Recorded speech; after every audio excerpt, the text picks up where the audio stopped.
Thank you for joining us for the Affordable Housing Connectivity Program Application Information Session. It's an opportunity to provide additional detail and insight into the Affordable Housing Connectivity Program application to continue to strengthen the quality and engagement across this program. Thank you for your participation so far. Next slide. So we'll provide a quick program overview. We will I'll review the application evaluation criteria and go into some detailed questions that relate to that we want to bring your attention to, not because they are the only questions, but because they're ones that we want you to pay particular attention to in order to have a robust response and maximize your opportunities to score within the evaluation criteria. I will give a brief overview of the Section 2 review process and how that's going to look going forward, and then a reminder of how to submit additional questions you may have. Next slide, please. The Affordable Housing Connectivity Program, we sometimes call it AHCP. It's the nation's largest program to upgrade broadband infrastructure in public and affordable housing properties. We have been working in consultation with Homes and Community Renewal, our state agency partner. As you are aware, we are maximizing participation of property owners, and then we are pairing eligible applicants with those property owners to deliver broadband infrastructure and service. All of the projects under this program, because of the Treasury funding rules, must be substantially complete by the end of 2026, by December 2026. Next slide. The eligible applicants for this program are owners of broadband infrastructure, builders of broadband infrastructure, internet service providers, managed service providers. You have to be able to deliver internet service through those connections to the units. The funds can be used for fiber optic or other broadband connections to the premises, and for the in-building equipment and wiring or wireless equipment to deliver that service to each unit. Next slide. As you are all aware who have participated in this program, it's a two-step application process. In the first section of the application, step 1, we are looking for experience and qualifications. So you're describing your organizational capacity, including your financial readiness to take on these projects. You're describing past projects that you've done and the general broadband service quality that you will be delivering. You are indicating where you are looking to serve among the metropolitan statistical areas that we're grouping properties within, and generally what capacity you expect to be able to deliver in those markets, and including the minimum number of units that will get you into that market if you're not already. Once we have reviewed your Section 1 application, we can designate you conditionally eligible to proceed to Section 2 and receive Section 2 portfolios. So we will send portfolios just to those approved Section 2 applicants who've indicated interest in those markets. And then we make our award decisions based on a combination of scores, Section 1 and 2 combined. So next slide. So when looking at the scoring criteria, it is important to look at the combination of Section 1 and Section 2. And also keep in mind that Section 1 is open. We are still getting more applicants participating in Section 1. If you would like to reapply to Section 1 in order to improve your score, you can do that following this review. And once we have reviewed and scored that, you can proceed under that application. So again, it's the combined Section 1 and Section 2 score that determines advancement towards award. Next slide. So specifically looking at respondent experience and readiness. Section 1 is 12%, Section 2 is 3%, for a total of 15%. Among the things that we look at in that category are your demonstrated stable financials, your legal responsibility, and managerial capacity.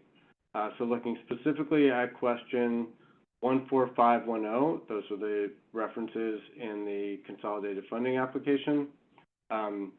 We are looking for financial statements that should include, but are not limited to, annual income and net worth, including a breakdown of liquid and non-liquid assets, certified financial statements, balance sheets, income statements, and 3 years of past tax returns. So if we don't have that, we'll be looking for that from you, 3 years of those returns.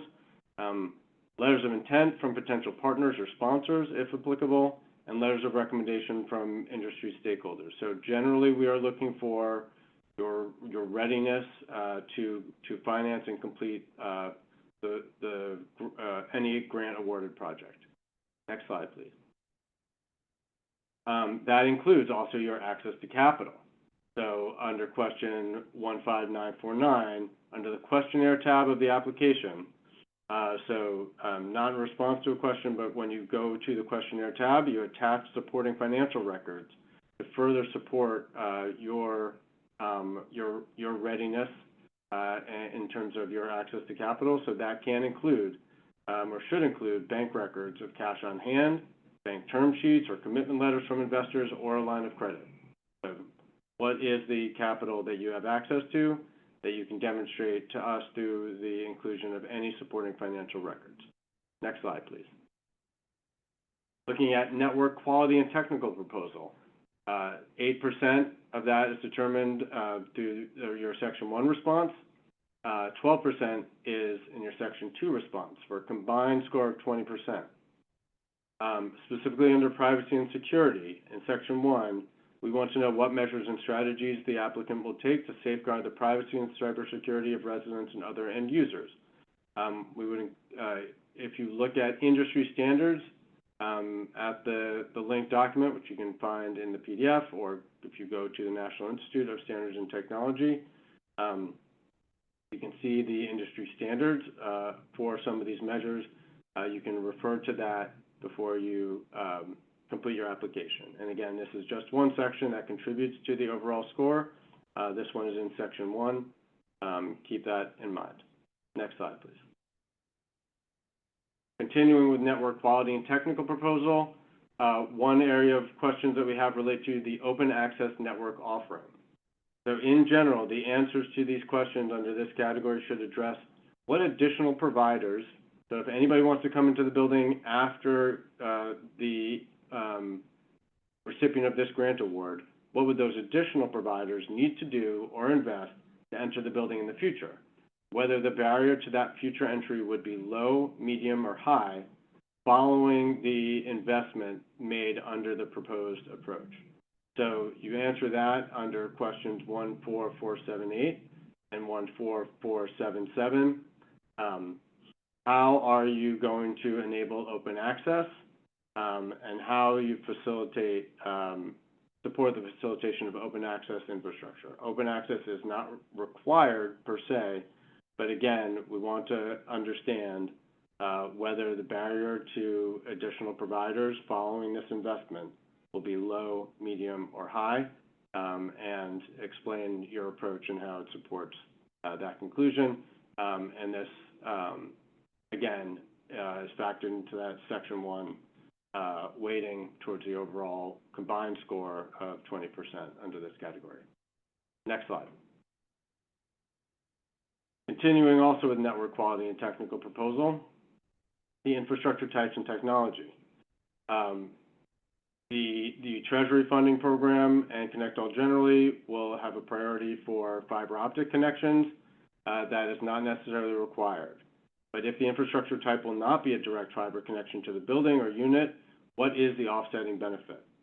So explain that when you explain in answer to question 15967, your plan for connecting the portfolio of properties. Describe the infrastructure and technology types we use, approach to internal wiring in buildings or wireless connectivity in buildings, and if you are acquiring any or constructing any new infrastructure.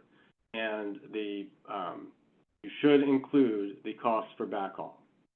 So that is a part of the overall project cost, and we would like to know what that cost factor is. And again, this is specific to the Section 2 proposal, so this is part of that 12% in the Section 2, which again contributes to the total overall score for network quality and technical proposal of 20%. Next slide. Now in the category of digital equity impact, workforce development, and diversity practices. The total combined score here is 15%, with 5% in Section 1 and 10% in Section 2. So remember again, Section 2 is what is specific to the project. So your general approach, as described in Section 1 in this category, is 5%, but your specific approach to the portfolio and the market and the people who live in these homes is 10% of the total project score, contributing to the score in this category of 15%. So within that consideration is the demonstrated history of successful partnerships with community-based organizations, especially those working with affordable housing residents, tenant associations, or digital equity organizations. In particular, under question 15953, if available, you can attach letters of intent from community-based organizations to support adoption and use of the internet service the applicant proposes to provide. Meaning, if you reference specific partnerships with relevant organizations, that is an indicator of capacity to successfully complete this project, gain subscribers in low-income communities, and generally succeed in implementing the grant. You can include letters of support from potential partner organizations to demonstrate that plans can be successfully implemented.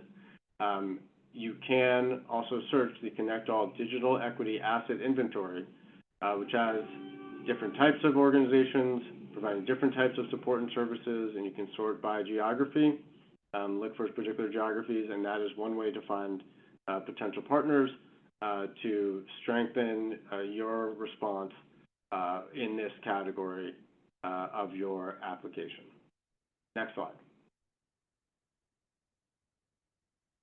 Continuing in digital equity impact, workforce development, and diversity practices, just to bring your attention to 3 questions that relate to the depth of workforce development programs and partnerships. Describe the applicant's current employee engagement strategy as it relates to ensuring good jobs for the applicant's employees.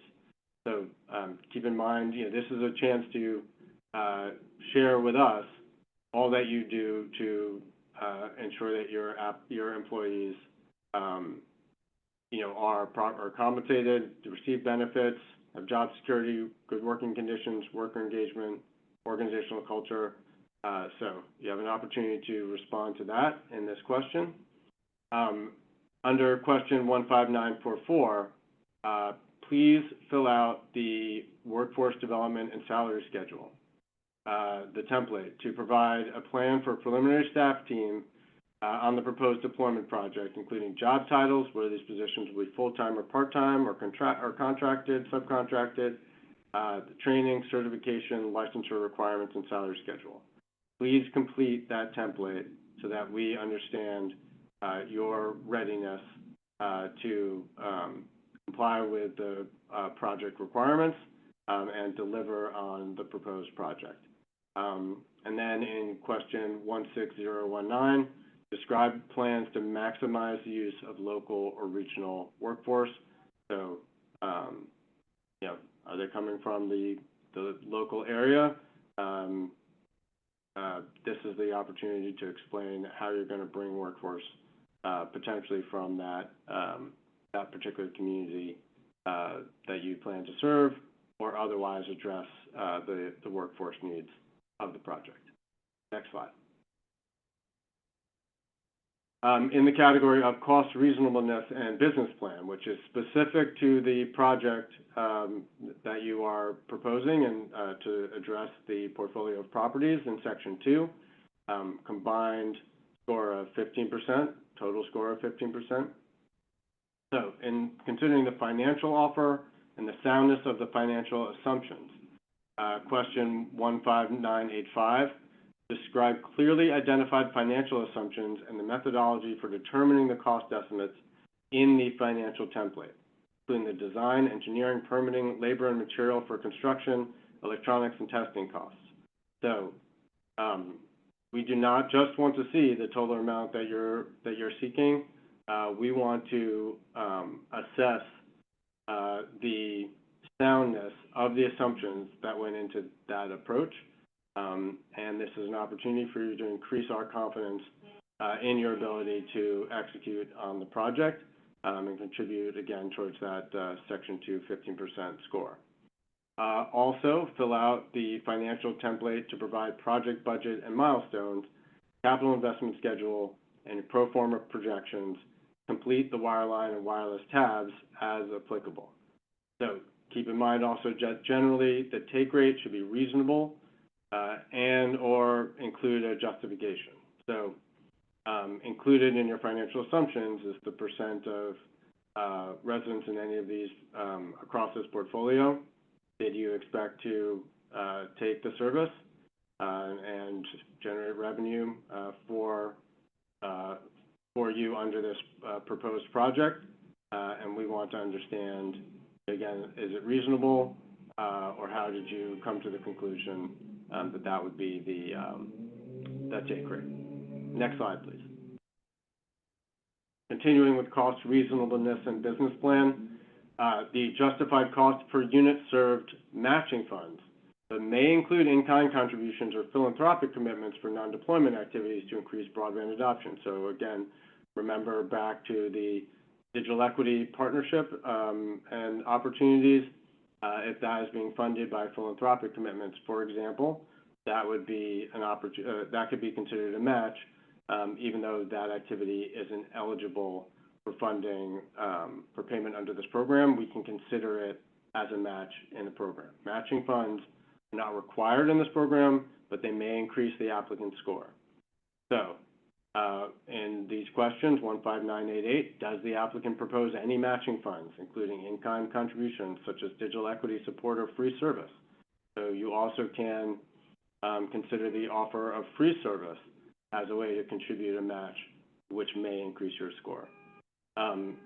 Matching funds or in-kind contributions, monetary or service, proposed in this application also can be presented in question 15989. Again, it's not required, but it may increase your score and otherwise demonstrate your cost reasonableness and your business plan towards the score of 15%. Next slide.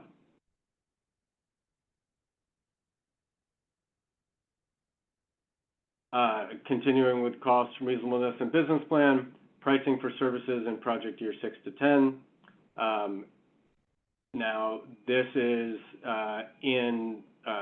only contributing to the Section 2. The first 5 years are something that is part of your Section 1 application, but considering the specifics of the proposal, we allow you to present a variation in the pricing that may be implemented in years 6 through 10. So again, the price for broadband service under this program may not rise in the first 5 years of the project, and it may not rise more than once per year after the first 5 years of the project until the project completion of December 31, 2034, the end of the period. So you do need to tell us what it is going to be. If we have a grant agreement, it is going to specify what the terms are going to be over that entire period of time. If you're planning price increases, that is permitted for year 6 to 10, if they only rise once per year, but it may result in a lower score than a project that commits to keeping the same price for broadband service throughout until that December 31, 2034 date. Next slide. Looking at market conditions and impact in portfolio, which contributes 15% to the total overall score. One of the considerations is the introduction of new service options for the surrounding area. So that has an impact on market conditions and an impact on the portfolio and beyond. So the question 16258, will your project offer a new service option for the area surrounding the portfolio? So not just in the portfolio, but surrounding the portfolio. Question 16257, please describe your plans and commitments to offer service to the surrounding area. So again, provide that detail. So a yes answer indicates potential for further private investment and economic development impact beyond the grant project, which is a good outcome for our grant making. There is an offsetting consideration for capacity to operate in the market, which is supported by existing service and operations. So that is also something that we consider. We want applicants to be ready to deliver and be able to have the full confidence on delivering in that market. So operating in that market, it can be considered a benefit, but there is a benefit if there's going to be continued private investment and other activity beyond the grant project in the surrounding area. And you have an opportunity to explain that in the answer to these two questions and contribute to your market conditions and impact in portfolio score. Okay, next slide. We'll move on to the Section 2 review process. So just going to some notes here, just to give you an update of how we're going to begin to move through the application process. Now that you are fully familiar with all the components in both Section 1 and Section 2. We plan to begin releasing Section 2 portfolios on a regular cadence with short response deadlines.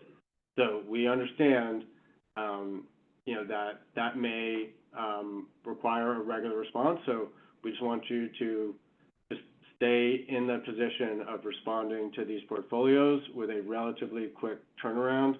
Again, if you are ready to serve these portfolios, we think you should be able to respond on a relatively short response deadlines to the best of your ability.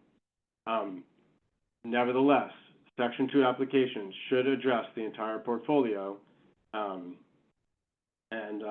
we want to be able to see a full response, again, to the best of your ability, considering the volume of properties and units in the portfolio. When we present a portfolio, ConnectAll may present options for backhaul or other resources along with the portfolio for an applicant to consider incorporating into their response. Generally speaking, if it's not in the request for applications that you can review now, it's not a requirement. But if we see that there is an option that we think may be beneficial to a response, we will include it in the portfolio in order to make it an opportunity for anyone responding to that portfolio. Section 2 applications are not meant to be final designs. We understand, again, relatively short response deadline. You're working from the information that we provide to you and your own expertise. Nevertheless, the applications are not meant to be final designs, but they should clearly indicate your approach. They should, clearly present what we need to know that your costs are justified, your approach can get the job done, and so we can evaluate the final design and give it a score. And then ConnectAll will evaluate applications based on a combination of Section 1 and 2. So, just as I said before, Section 1 and Section 2 combined is how we ultimately evaluate the applications. And then we may request a refined network design from one or more applicants. So at that point, we will ask one or more applicants to refine the network design, and at that point, the applicant may request more information from ConnectAll to complete this request. So depending on the extent and nature of the request, we may offer, additional time we will also offer additional time, but in terms of how much, to complete that refined network design. Next slide. Continuing with a review of the review process. ConnectAll may decide that an applicant is conditional, so after the refined network design, at that point, ConnectAll may decide that an applicant is conditionally eligible for a grant award based on the complete application, including a refined network design. So a determination of conditional eligibility is preliminary to negotiations over final approach, scope, and budget. Applicants who are requested to refine their network design will have the opportunity to reduce the project scope at that point. So again, in the Section 2 response, submit your network design, address the entire portfolio, is what we're looking for in Section 2. Then when you refine the network design, once we, based on that, make a determination of conditional eligibility, we'll be able to, at that point, enter into negotiations over final approach, scope, and budget. ConnectAll may then offer an incentive proposal to a single applicant based on a refined network design, or may not proceed to an award. So at this point, if we do not see that there's a project to proceed with, we may not proceed to an award, or we may proceed to offer an incentive proposal. The incentive proposal will include the conditions for an award. So we'll lay out the general terms of a potential award. And it's at that point, once there is a signed incentive proposal, that applicants can incur grant reimbursable costs. ConnectAll cannot reimburse any costs incurred prior to the incentive proposal being fully executed. And again, the incentive proposal will include the conditions for an award that need to be met in order to progress to an award, pending approval of the ESD Board of Directors. Next slide. So again, if you have any questions, please send them by email to ahcp@esd.ny.gov, and we will review them and share answers to all applicants. And we will be posting this video and slides to make available to all applicants. Thank you.